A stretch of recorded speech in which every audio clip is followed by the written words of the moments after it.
Ну что, друзья, топ-5 55-ок телевизоров, 4К телевизоров, брендовых телевизоров, да еще и до $1000 попробуем уложиться, чтобы взять более-менее нормальный бренд с нормальными возможностями. Все это на зиму 2024 года на канале Технозон. Поехали!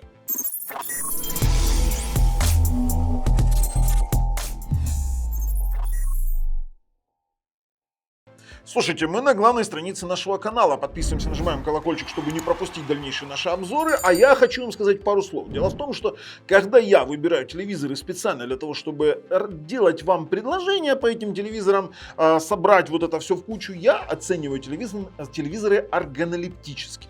Когда мне начинают рассказывать про сухую калибровку по каким-то таблицам каких-то показателей, я говорю сразу людям: посылайте их нафиг.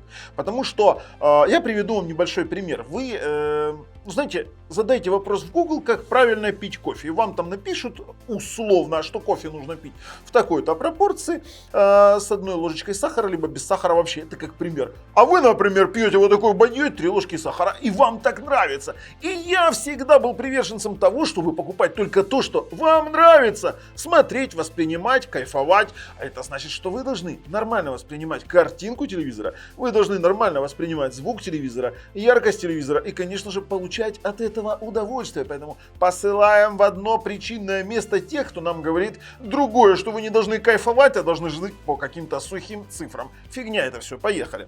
Слушайте, у нас есть внетоповое место. Это LG 55 UR9120 6LA, и я его не рекомендую. Объясню вам. Дело в том, что многие могут повестись на цену, будут называть цены в гривнах, цены моей страны. Все это я смотрю на Конфи не из-за того, что я рекламирую Конфи, я не рекламирую Конфи, я ничего от него не получаю. В описании под видео ссылки на телевизоры не только на Конфи, а на Мойо, на Цитрус и на тому подобные вещи. Просто здесь отображение легче, интереснее. Слушайте, несмотря на то, что здесь низкая цена, 28 900, многие могут повестись, что это LG бренд, и тут именно брендом решили взять. И решили взять в плане того, что ура, у нас 4К телевизор, который созвучен с LG, допустим, 55 SM9120, ну, у меня был LG 55 SM серии 9 PLA, здесь 6LA, и там была на 19 год 10-битная матрица с яркостью до 1000 нит и с Dolby Vision. Здесь мы имеем с вами HDR10, HLG, довольно слабый процессор Альфа 5, у меня Альфа 7 на секундочку, WebOS, само собой, с Magic Remote и тому подобное. Если пойдем на наш вот этот вот интересный Display Specification, многие его не любят, поверьте, в 99% он не ошибается. Если есть какие-то несоответствия, это всего лишь из-за того, что производитель со временем может изменить, допустим, какие-то компоненты. Но здесь у нас IPS, HLED, локальное затемнение, в принципе, что-то так 23 года моделька, и все это хорошо до того момента, как мы доходим до битности матрицы и видим, что здесь даже не псевдо 10 бит, а чистые 8 бит, это всего лишь 16,7 миллионов цветов. И когда вы приходите в магазин и смотрите вживую, допустим, какую-то градацию цвета, то вы там видите какую-то лестницу. Это смотреть невозможно, мы не рекомендуем. Как и не рекомендуем более дешевый Nokia Smart TV 5520A, только при условии того, что, вот смотрите, я вам сейчас объясню, в чем фишка. Он стоит 20 тысяч. 500 баксов условно.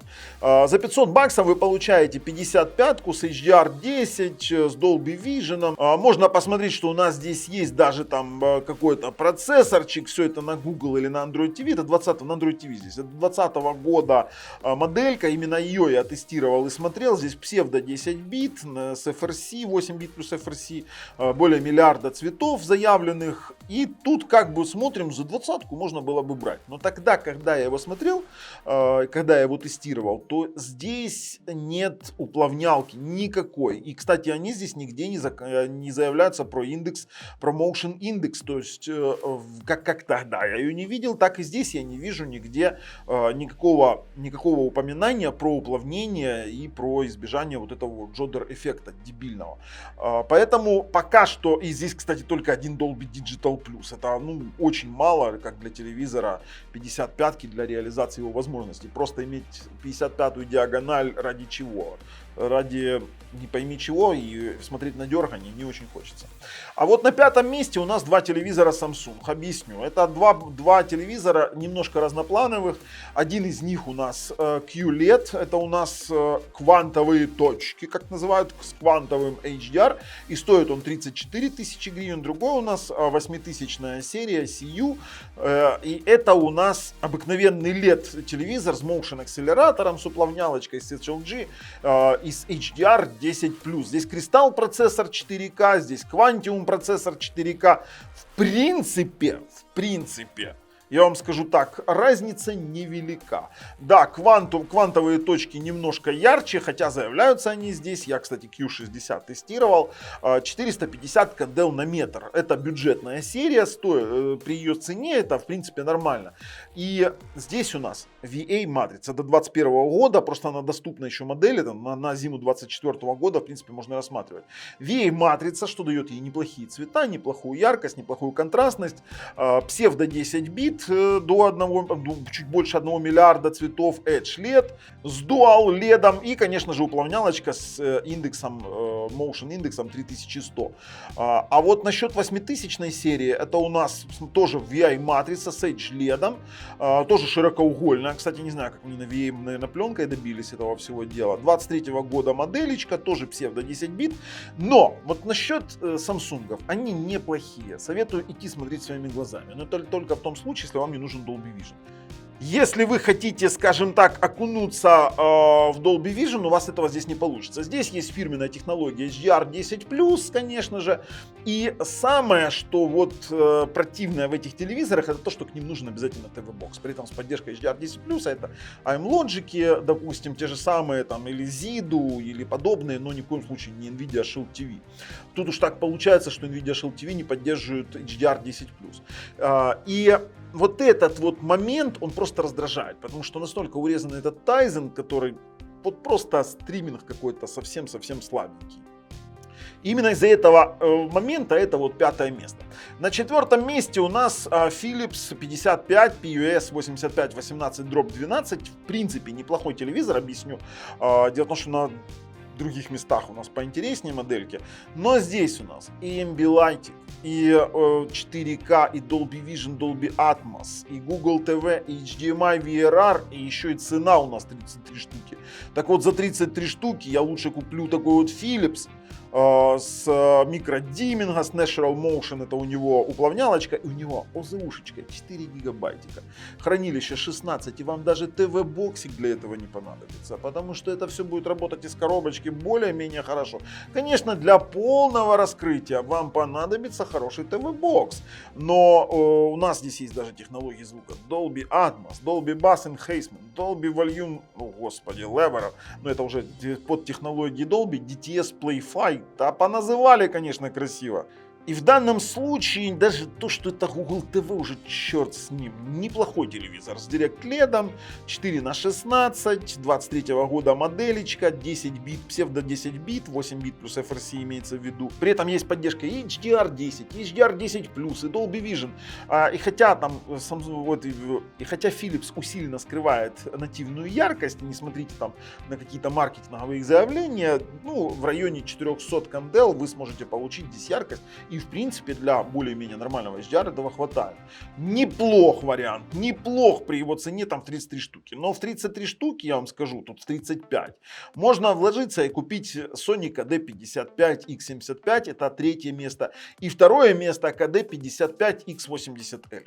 У 75-ки, у X75 модели, я имею в виду, есть процессор у нас 4К HDR X1 Extreme, у более дорогой версии там есть и 4К X Reality Pro, и тут вот в чем фишка. Когда вы идете, тут можете смотреть много раз типы матриц, там можете смотреть, это, кстати, все псевдо 10 бит, оба варианта, то есть если мы пойдем посмотрим, то здесь у нас 60-герцовая матрица, 23 года моделечка, псевдо 10 бит, вся фигня. Но, когда вы идете и смотрите этот телевизор вживую, вы понимаете, за что вы платите. У Sony всегда картинка была интереснее, чем у всех телевизоров, которые я смотрел до этого. То есть мой LG, мой NanoCell, там, он просто отдыхает по сравнению даже с этим KD55X80L. Это контрастная, такая, знаете, насыщенная, классная картинка.